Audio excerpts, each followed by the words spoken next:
దానికి నా సోహం భావన నుండి నేను జారకుండా అట్లాగే ఉంటాను. ఉండి అనుభవ జ్ఞానమును పొంది ఉభయ భారతి దగ్గరికి వెడతాను. శరీరము కళంకితము కాకూడదు. సన్యాసి శరీరం సన్యాసి శరీరంగా పవిత్రంగా ఉండాలి. అందుకని ఈ శరీరంతో అది తెలుసుకోవడానికి అవకాశం లేదు. అందుకని వదిలిపెట్టేస్తాను. వేరు శరీరంలో ప్రవేశించి పెడతాను. అప్పుడు నేర్చుకోవడానికి ఉపాధి తీసుకున్నాను. అయితే మీరు ఎంతైనా కూడా మరి సన్యాసాశ్రమంలో ఉండి నేర్చుకోవడానికి అలా ఇంకో శరీరంలోకి వెళ్ళొచ్చా? శరీరమా జీవుడా అంటావేమో. జన్మకర్మచమే దివ్యం. నేను అవతార పురుషుణ్ణి, శివుణ్ణి, శంకరాచార్యులు వారిగా వచ్చా. కాబట్టి నువ్వు ఆలోచించు. సయేవ మే నాస్తి సమస్య విష్ణోహో. కృష్ణుడు 16,000 మంది గోపికల్ని చేపట్టాడు. అంటే ఆయన కామాతురుడా? ఆయన సామాన్యమైన పిల్లవాళ్లే అందరితో కలిసి ఆడాడు, గోవర్ధనోద్ధరణము చేశాడు. కృష్ణ పరమాత్మ యొక్క అతిమానుష చేష్టితములు కూడా లీలలుగా ఆయన అవతారంలో ఎట్లా అన్వయమో, నా అవతారంలో కూడా నా సర్వజ్ఞత్వమునకు నేను ఇలా చెయ్యగలిగాను అతిమానుష చేష్టితము అని నిరూపణం చేయాలనుకుంది సరస్వతీదేవి. అందుకొచ్చింది ఈ పరిస్థితి. కాబట్టి ఇప్పటి వరకు నేను నరుడిగానే కనపడుతున్నాను. నేను అవతారంగా తెలియాలన్నది సరస్వతీదేవి కోరిక. అందుకు పెట్టింది మిష. తప్పించి నన్ను అవమానించాలని కాదు. ఇప్పుడు నేను అవతారముగానే ప్రవర్తిస్తాను. కృష్ణుడికి ఏ దోషం వచ్చిందయా? కృష్ణుడికి దోషం వస్తుందా? అది ఆనంద బ్రహ్మము. నేను కూడా అంతే, సోహం బ్రహ్మముగానే ఉంటాను. శివోహం శివోహం శివుడిగానే ఉంటాను. కాబట్టి నాకు ఏ దోషం అంటదు, అంటకుండా పెడతాను నేను. కాబట్టి తన్మూలహానౌ భవ పాశనాశ. సంకల్పం ఉంటే కదా పాశం పడేది.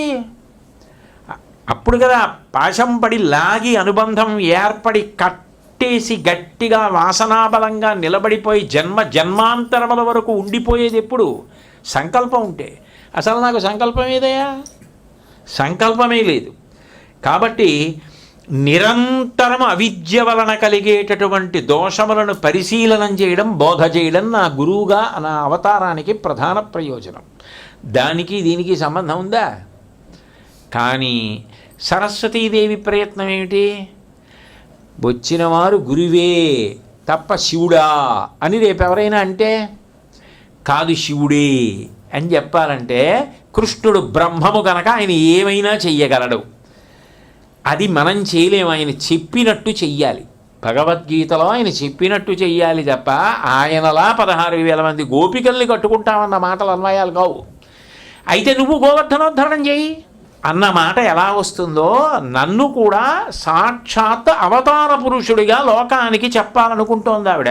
శంకరులంటే ఎవరనుకుంటున్నావు? ఈశాన సర్వ విద్యానాం సకల విద్యాస్వరూపమైనటువంటి శివుడని చెప్పాలనుకుంటోంది అన్నది శంకర హృదయం.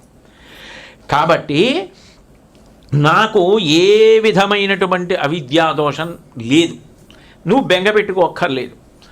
నాది అవతారం కాబట్టి నాకు విధి నిషేధములు అంటావు. జ్ఞానికి భగవదవతారానికి జన్మకర్మచమే దివ్యం ఏవం యో వేత్తి తత్వతః త్యక్త్వా దేహం పునర్జన్మనైతి మామీతి సోర్జున. భగవంతుడికి కర్మ ఎక్కడుంటుంది? ఇదే చెయ్యాలి, ఇది చేయకూడదు. విధి నిషేధం భగవంతుడికి అన్వయం అవ్వదు. మనం కర్మపాశముల చేత కట్టపడ్డాం కాబట్టి మనని మనం సంస్కరించుకోవడానికి విధి నిషేధాలు. భగవంతుడికి అన్వయం ఎలా అవుతుంది? అందుని విధి నిషేధములు ఒక జ్ఞానిగా కానీ శివుడిగా కానీ నాకు అన్వయం కావు. ఇది చెప్పాలన్నది ఉద్దేశ్యం. అందుకని నేను పరకాయ ప్రవేశం చేస్తానన్నారు. సరే మీ ఇష్టం అన్నారు. శరీరాన్ని ఆయన బ్రహ్మరంధ్రాన్ని భేదించి బయటికి వెళ్ళిపోయారు. ప్రాణవాయువు నిలబడిపోవాలి అంటే పతంజలి సూత్రం ప్రకారం ఏమిటంటే ఈ బ్రహ్మరంధ్రంలోంచి నిర్గమిస్తారు. పరకాయ